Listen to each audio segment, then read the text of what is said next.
Greetings, programs, and welcome back to a very special episode of the Awesome Friday podcast. My name is Matthew, and today I am joined by Shaurya Chawla of YouTube. Your channel is just called your name, right? It's just your of YouTube. It is. Yeah, welcome to the show. How you doing? I'm doing good, man. How are you? I'm good. We are here today. This is an extra episode for this week, and we are here because we are going to talk about the new HBO TV series, The Last of Us, which we've both seen. And I thought it'd be interesting to speak about because I have never played the game. I played like the first 20 minutes, and then I just never came back to it because I'm a bad gamer. But as I understand it, Shaurya, it's one of your all-time favorite games. So I thought it'd be interesting to get that perspective for me and for everyone listening. I've played it like 4 or 5 times. I really was quite a big fan of it when it came out as well.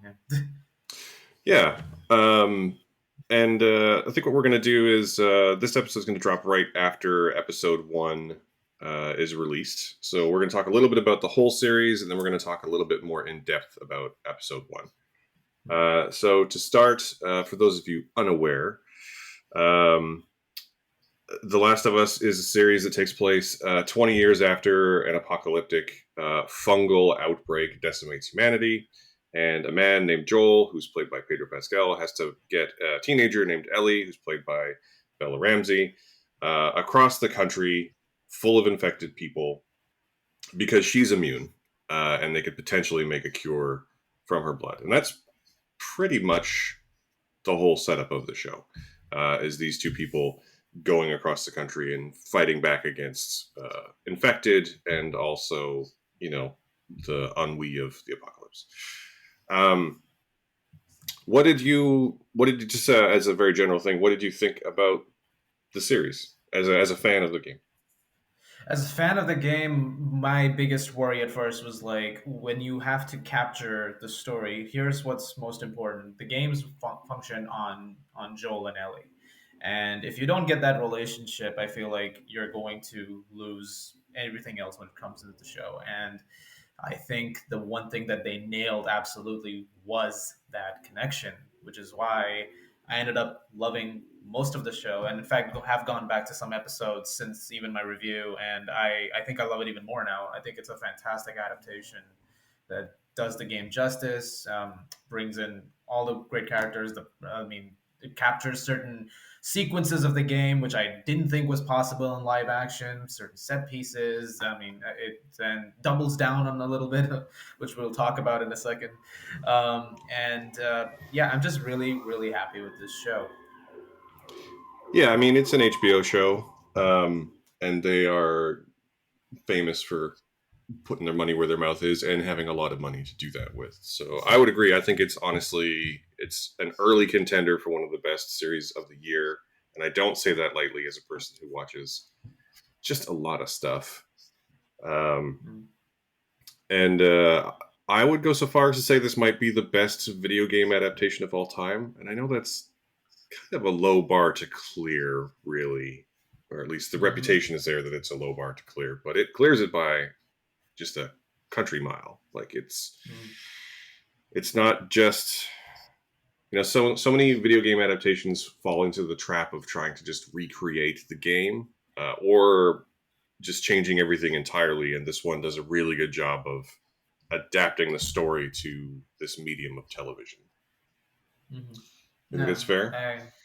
I would say that's true. I would say live action wise, this is definitely the best one. I would say in terms of game adaptations, there's been a few like Arcane or Cyberpunk Edge Runners and Castlevania, some things in animation which have been doing pretty well when it comes to adapting that. But I think in live action, it's always been a dicey thing because, how do you pull off certain things? But I think this is, I think in terms of that, this is number one right now for me. Yeah.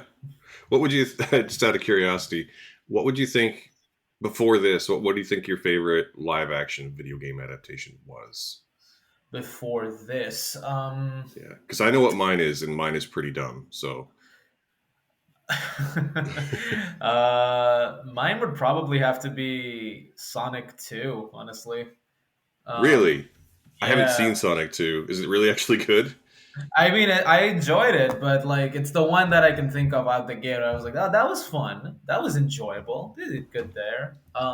But yeah, it was still like it's good, but it's not like we're not at the place where it's like, oh, this is one of the best things I've ever like experienced or something like that. Unlike watching this, but I still did enjoy what they did with that franchise so far.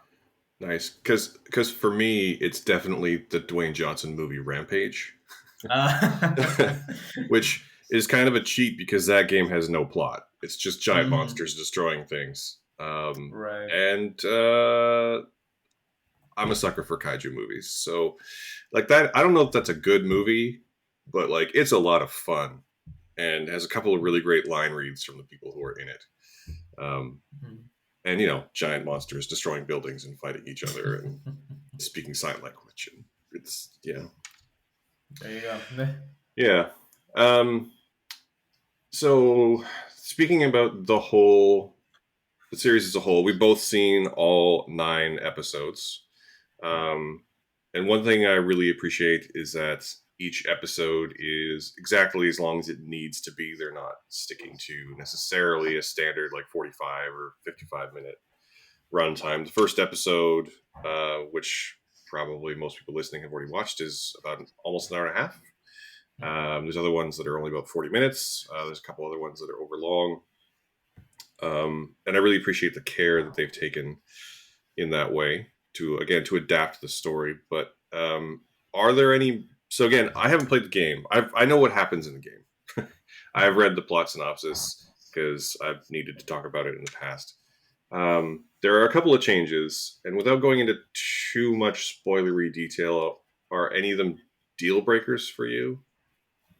No, actually, the one major change that they make, in fact, which we cannot really talk about right now at this junction, with a character played by Nick Offerman, Yeah. um, is probably one of the best things the show does. Because I thought in the game it's something that they touch upon, but then they didn't really go into because you're in the middle of everything. But the good thing about a TV show is that you got the time. You can do that, and I'm glad that they did, and it actually resulted in something that was really special. The other change is, I would say, I think comes a little bit later with Melanie Linsky's character. She's a hunter who's working in the city, and she's not in the games. She's an original character created for the show. This is I don't think this is a spoiler because it's been revealed in the marketing as well. Hmm. Um, I liked her character a lot. I think it's yeah, I thought that was an interesting addition as well. And that's all I can really say for now. But yeah, but as far as like the deal breakers go, I would say the biggest one was probably Bill's character, Nick Offerman's character. But I would say it's a really good change. Yeah. Now, again, knowing what happens, I'm actually kind of worried. So this is what we're talking about is episode 3, and Mhm. it's difficult to speak about without spoiling anything. But there are some changes, and I'm kind of worried about it because it is, I think, an early contender for one of the best hours of television of the year, Mhm. and certainly one of the best hours of television I've watched in recent memory, anyway. And I'm really worried that the wrong kind of people are going to latch onto it in the wrong kind of way.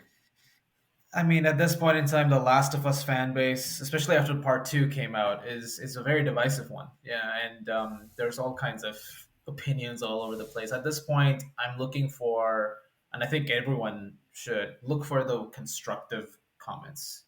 Like Yeah, it's like if you don't like the episode, don't just we talk about why, not so much of the I don't like it, and just your viral tweet. Here you go, 30,000 likes.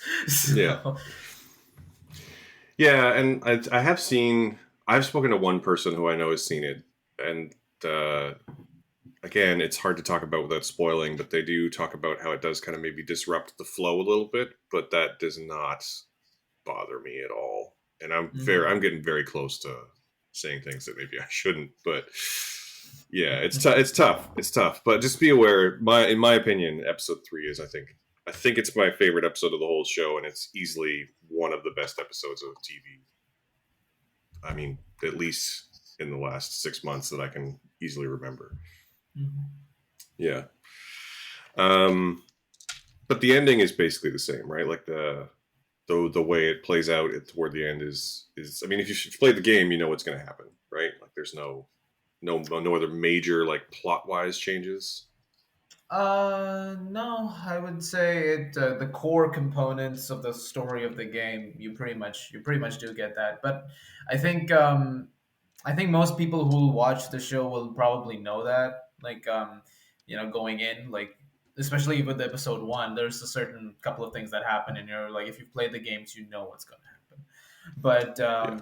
it's still even in that sense, like I knew some, like for instance in episode one there's a moment which I know this is coming because I played the game, I know what's about to happen, but Yeah. still watching it play out, I'm like, oh, I don't know what's going to happen, and I was still very invested, and like it was very intense to see it play out. I think it's all the execution at the end of the day. Yeah, and at the end of the day, it's executed extremely well. Um, Mhm. the show itself was co-created or co-instigated. I'm not sure what the right word is, but co-created by Neil Druckmann, who is the head writer of the game, and Mhm. Craig Mazin, who made, among other Yeah. things, Chernobyl, which Mhm. is I think one of the was 2019, and it's easily one of the best miniseries of the 2010s. I would say. Mhm. I don't know how you feel about it, but it's one of my. I recently rewatched it. It's easily one of my favorite just things out there. Mhm. I gave it an A+ when it came out, and I stand by that. In fact, and that's actually why I was not very concerned about the Last of Us adaptation. I'm like, if this guy's handling it, we're in good hands. He knows what's up. Yeah, yeah, for sure. Mhm. And I think for me the thing that it really boils down to is when you say execution. I think that's correct, and I think it's because again the game really does thread that needle of being Mhm. taking the story and not just trying to recreate it, Mhm. but rather trying to adapt it to television. And we're going to get into talking about episode one in a little more detail in a minute. I mean, we might as well. I don't think there's anything else we can say about the rest of the season without Mhm. maybe breaching our embargoes. So let's maybe not do Oops. that. But as just to wrap up the season overview, yeah, episode three, great. Episode five, also great. Melanie Linsky. I mean, if you watch Melanie Linsky in anything, like Mhm. she has this great way of being. If you watched Yellow Jackets, you know that she has this great way of being menacing in this way that also feels like she's like your a disappointed mom or like a disappointed like second grade teacher. And just imagine that as like the leader of a militia, and then you pretty much get what we're talking about. And yeah, I thought, and just Pedro Pascal and Bella Ramsey, both Mhm. absolute aces throughout. Um, I don't think you could have And picked a better Ellie if you tried, honestly. Just absolutely stunned by her performance. yeah, and just coming back to the structure again, I think one thing I really appreciate anyway, as an old man who remembers syndicated television, is that it's very serialized, but it's also very episodic. Every Mhm. episode has a distinct beginning, middle, and end. As they move through the country, they meet different people. People show up for 1, 2 episodes, and then as they move out of that region, you don't see them again. And I very much appreciated that. In fact, there's one, I don't want to spoil who it is or when it happens, but there's one person who shows up, an actor who I personally adore, who shows up, who's not, again, not a not famous person, like a very high profile person who shows up for approximately 2 minutes in one episode, and then they just move on. And I hope that person then comes back for season two. But it was just nice to see them at all. Mhm. So, should we dive into episode one a little bit Let's more? let's do it. Yeah. What you can you give us just a rundown of like the basic plot of episode one? You are a little more familiar than I am, so I'd like to hear the way you break it down. So episode one, we start off with what is Outbreak Day, basically, and in the game, I think they changed the dates around a little bit, so it takes place now in 2003, and basically we are getting to see the whole sort of day play out as to what led to eventually the night's chaos and everything starting to fall apart. And we're seeing that through the eyes of Joel and his brother Tommy, his daughter Sarah, and essentially you're getting a lay of like how quickly things fall apart, because eventually when you go to 20 years later, the world order has completely destabilized. There's militias going around. There's it's a lawless land basically, and we're in quarantine zones which are basically on their last legs. And now you have, in the middle of all this girl Ellie, who is with another militia called the Fireflies, and a rebel group of sorts. And as you find out, she's got some immunity, of it seems, to this entire fungal plague. So that's in the games, this whole thing. So I feel like I'm not spoiling anything in the episode yet, but yeah, that's the overview. Yeah, I mean, I think it's okay.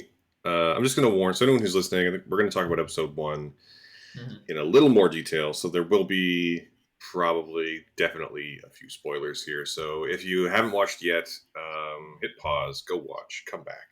And if you have watched, stick around, I guess. Do the opposite of that. And because yeah, we're going to break it down a little bit in a little bit more detail. But if you're leaving now, thank you for listening. We'll hear you back in an hour and a half when you're done watching the episode.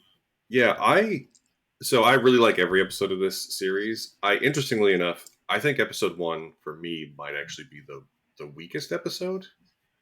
Mhm. Uh, I don't know how you feel about it, but I feel like it's the one that is most how to say this. We spoke before about how much I appreciate how well it's just adapted, and I Mhm. feel like episode one is the one that is the least adapted. If that makes sense. It's the one like there's an extended sequence that like I felt like maybe I should have a controller in my hand when in the first half hour. Um, and this is like, just to be clear, super nitpicky of me. Like I'm not, I'm kind of reaching because it's still a great episode. But it is the one that feels the most like they're just trying to actively recreate the game rather than adapt it to TV, if that makes sense. Mhm. Um, do you have any similar feelings? Do you think I'm a crazy person or? I don't think so. And I know exactly which moment you're talking about. And since we're going into spoilers, when we enter the car and we're seeing Yeah. everything from the point of view of Sarah at that time, it's very similar to the game, because you can sort of do a 360. You can look around and you can see all of the devastation coming in, slowly creeping in. And I think that way, absolutely, it captures especially a PS5 feeling at the moment. And it doesn't help that we just had a remaster of the first game, which is very, very realistic. So you're just kind of like, oh, I just did this 2 months ago. But at the same time, I think there was no other way you could pull off that sequence, because it's such a it's a very different point of view. At that point, all you can do is add something to it, and they did, in the form of very horrifying imagery, actually, from a perspective. But I'll defer to you on that in terms of the planes. Oh, you're talking about. So yeah, I think so. In the game, I think this is actually one of the few parts of the game I actually got through. Mhm. And to be clear, I don't know why I never finished this game. It was, I think I got stuck and then I got doing something else and I just never came back because again, I'm a Mhm. bad gamer. Um, but yeah, like in the game, it's pretty much like you're driving around and there's people and cars in the way. And in the show, there's planes falling out of the sky and huge Mhm. explosions. And it is very much a moment of like, let's just show off some of the budget that we have. I mean, yeah, it is. But also, I found, like, on rewatch, I thought it's a little scary, especially because when you consider that this is 2003 and you got planes coming down. This is 2 years after 9/11. Oh yeah, that's a good and point. and I was like, oh my god, because it's yeah, it's a budget thing for sure. They added it in there for this more cinematic moment, but I was like, oh wow, because you have to look at it from that point of view. It's like, oh, planes are crashing down again in the middle of the city, and I'm like, oh jeez, that's got to be like a scary feeling, like zombie apocalypse is about to start up, and here we go. So it's Yeah, it sort of makes the. I mean, everyone's already, all the crowd is freaking out already. There's already, infected people biting and chewing and reinfecting more people. But I Mm. guess, yeah, 2 years after 9/11, that would be terrifying. That's an excellent point. Yeah, it Um, just kind of occurred to me, but I did like that they took their time exploring what led to it because in the game you just start off the gate with Outbreak Night, oh, and interesting. That's yeah. true. Yeah, I think I would say so. The way the episode is structured is that it's about an hour and a half, Mhm, and the first like 30 minutes are all Outbreak Day. mhm, So set in 2003, and then it jumps forward 20 years after a certain event um, that basically informs Joel's character for the rest of the series. mhm, And I will say that I actually very, very much appreciate that approach mhm, because the if it was any other show, I was fully expecting, again, knowing the basic plot, I was basically expecting all of this backstory to be flashback interspersed through the first episode, or maybe the first two or three, or all of them, really. mhm, And I kind of appreciate that they just recognized the importance and just got it out of the way. Just mhm, like told us the story so we know who Joel is the whole time without having to like wonder. There's no like mystery box BS. It's just we just know who Joel is, and uh, like having seen all that, it makes sense when he's paired up with Ellie later. It makes so much sense, his initial reaction, and then especially his later reaction in the series once they've very much bonded. mhm, Because again, we're in spoiler territory, so I'm just going to say that like the scene in which Joel's daughter dies in 2003 is devastating. mhm, And I remember it being upsetting in the game, but it is devastating in the show. Like it is so well acted by Pedro Pascal. It is incredibly well acted, actually, by Gabriel Luna as well, who plays Tommy, mhm, Joel's brother. And I cannot remember Nico Parker, who plays Sarah, Joel's actual daughter. Um, has some heavy lifting to do at a moment where she absolutely pulls it off. I thought.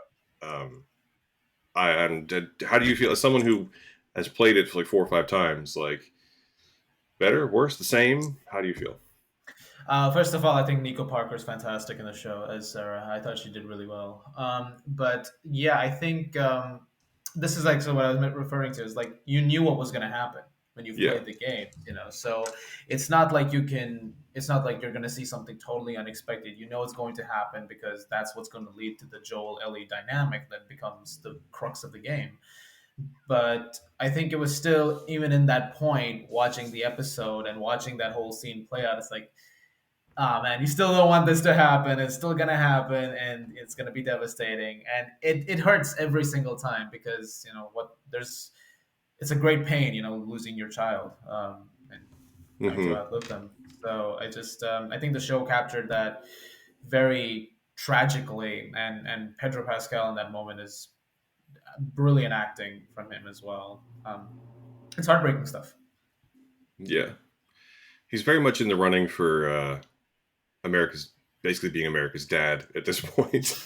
And this episode of television, I think, might cement that. Like he's giving Tom Hanks a run for his money. Mhm. Uh, and he's the kind of guy who, like, he's been around for a long time, but it's kind of a shame that it took all the way till Game of Thrones for him to really break out as this talent that he is. Because he is Mhm. so good in this show. Like, so good. Mhm. I mean, I think the good thing about something like Game of Thrones is that there's so many talents we found from that. I mean, currently we're talking about Emma Darcy and Olivia Cook, especially with House of the Dragon. But thanks to Game of Thrones, we got Pedro Pascal and Bella Ramsey both in here. You Yeah, know, it's true. so kind of works out. Yeah. So the show, from this point, the show jumps forward 20 years. It's now 2023. The world is ruined. There's infected monsters around everywhere. Um, Joel is a smuggler. He is, uh, what would be the right word here? Empty inside a little bit, maybe would be the way to put it. hmm Um, hmm he's paired up with a woman called Tess, who's played by Anna Torv, who any genre fans will recognize from her time on Um, oh, what was her show called? She was in Fringe, Yeah, Fringe. and That's the one. And more uh, recently, she was in Mindhunters on mhm, Netflix, which is a very underrated show that I'm very upset isn't continuing. mhm, Um, and long story short, they're screwed over by someone, and when they go to get revenge on that someone, they end up being conscripted to take Ellie across the country.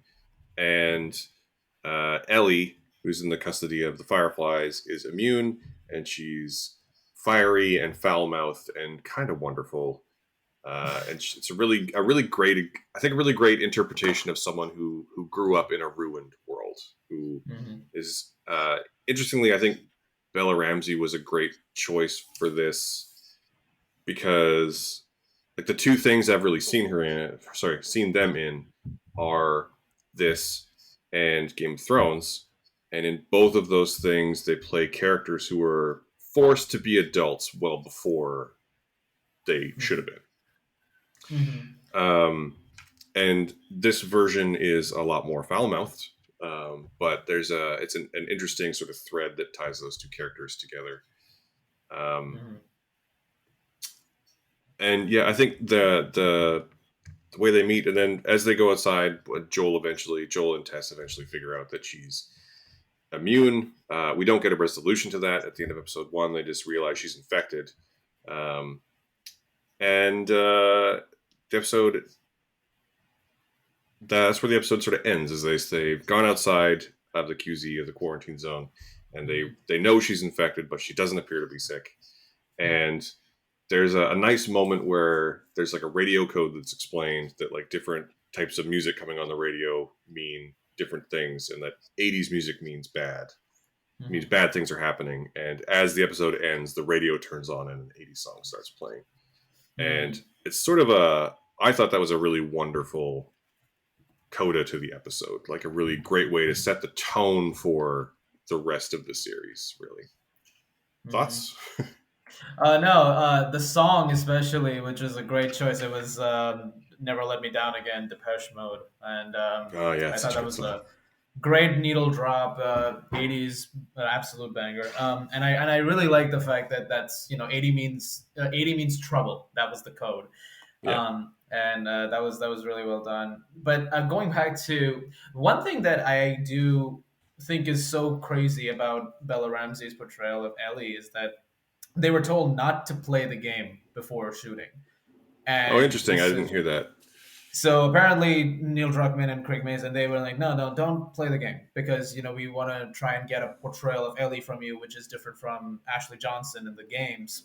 And yet, the first scene in which Ellie shows up and you have Ramsey delivering their lines, it's it's so quintessentially Ashley Johnson that I was surprised that they hadn't played the game. I was like, that's not possible because you're capturing her so well, Ashley's performance, and even the voice at points is just straight up emulating what Johnson sounds like in the game, down to the pronunciation of certain curse words and stuff like that, which I thought was incredible. So, pitch perfect performance over there, honestly.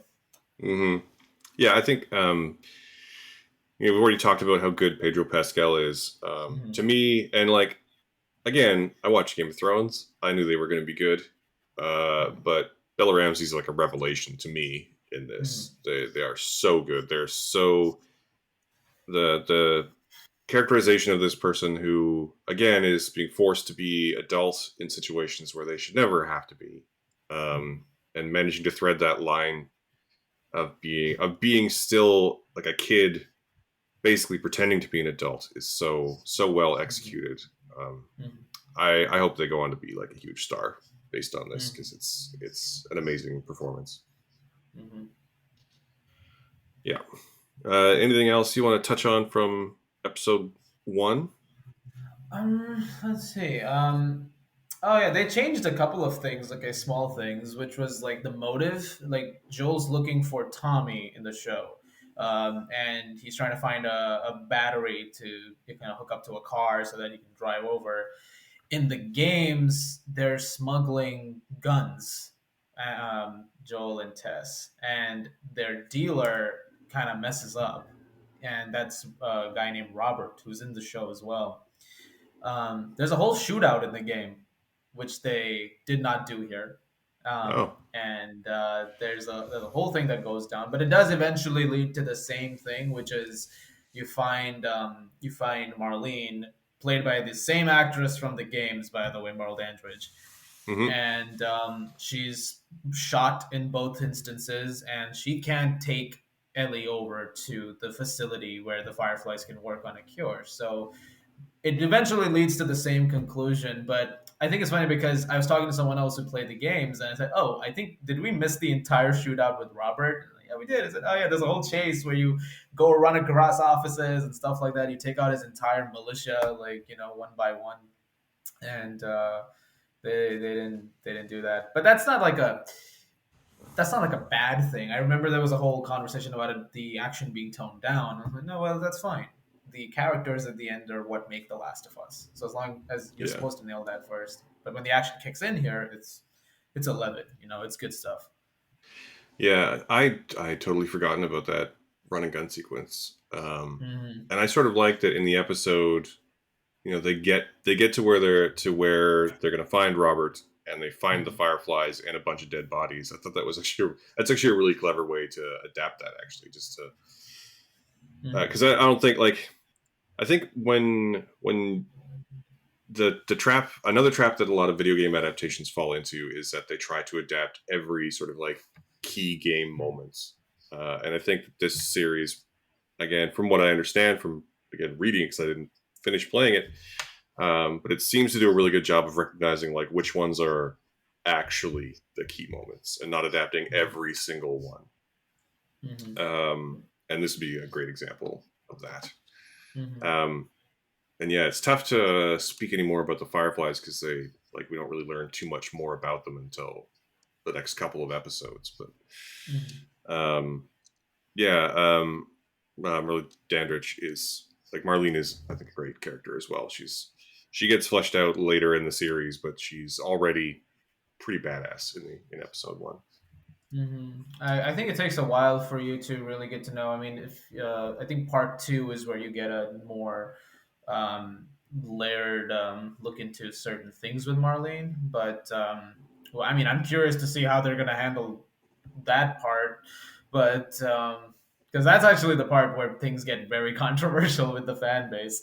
So I'm curious to see how they adapt season part two of the.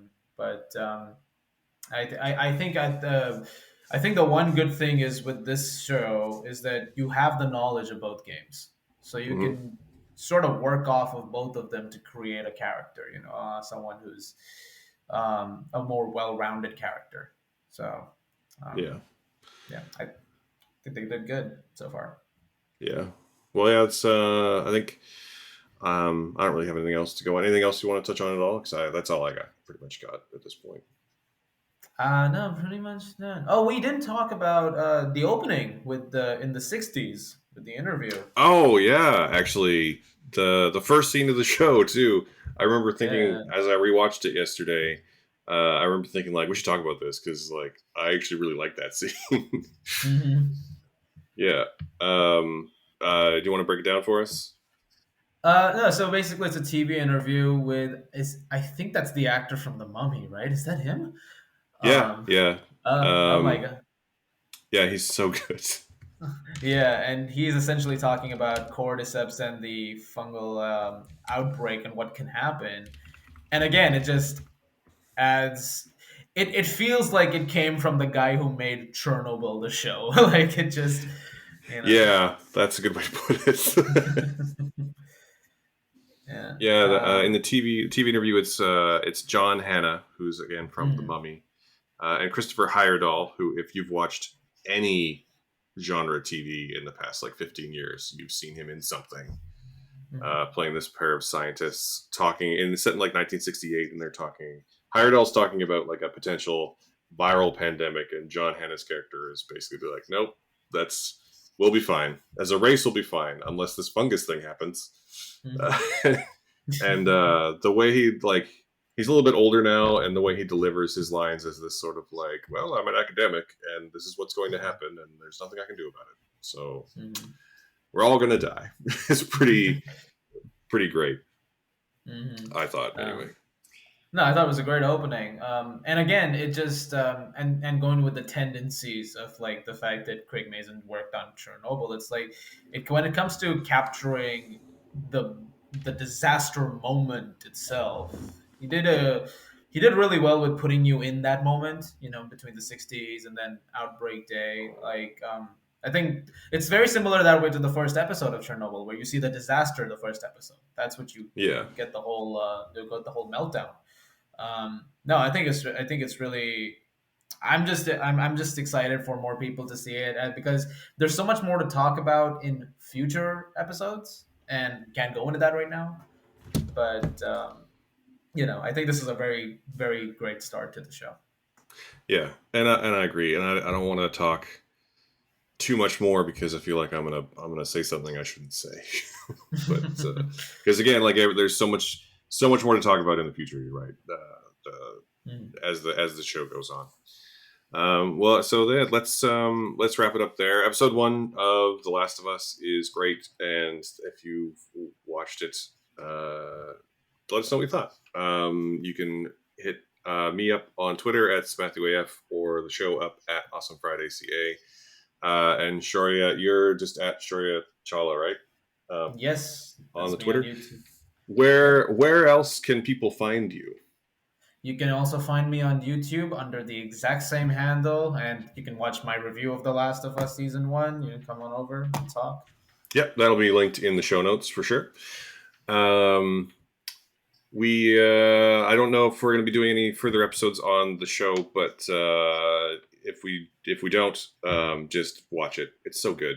It's easily the first great show of the year, and it's a great early start to the year. So, yeah. If you are new to listening to the Awesome Friday podcast, thank you so much for joining us. If you're not new, thanks for sticking around. We'd love to have you here. If you'd like to support us, the best way to do that, honestly, is just to subscribe and tell your friends. Smash the like button. Hit the 5-star review on your podcasting platform of choice. Or if you like, we do have a Patreon. That'll be in the show notes. We record this here in Vancouver on the unceded lands of the Musqueam, Tsleil-Waututh, and Squamish nations.